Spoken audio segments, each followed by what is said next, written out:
Welcome to the Rim Break Rodeo. We hope this video helps. In this video, I will explain how to fix unable to cash in PayPal to GCash. Many users encounter issues, but often the solutions are straightforward. We'll start by ensuring your accounts are properly set up and ready for transactions. It's crucial to verify both your PayPal and GCash accounts are fully verified. Also, confirm your PayPal balance is sufficient for the transaction, always considering any potential fees involved. Next, let's focus on account linking and verification.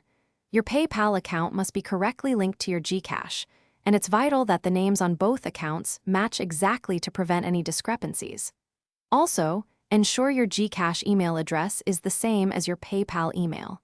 If you're facing persistent issues, re-verify your GCash account by submitting all required documents, such as a valid government ID. 3. Understanding transaction limits and fees is key. The minimum cash-in amount from PayPal to GCash is 500 Philippine pesos, with a maximum of 100,000 Philippine pesos per transaction.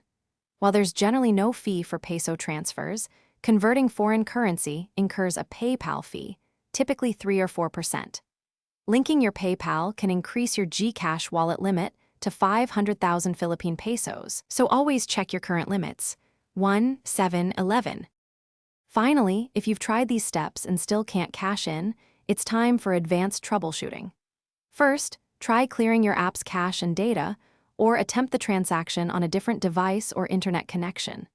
If the problem persists, contact GCash customer support directly, especially if you have specific error messages.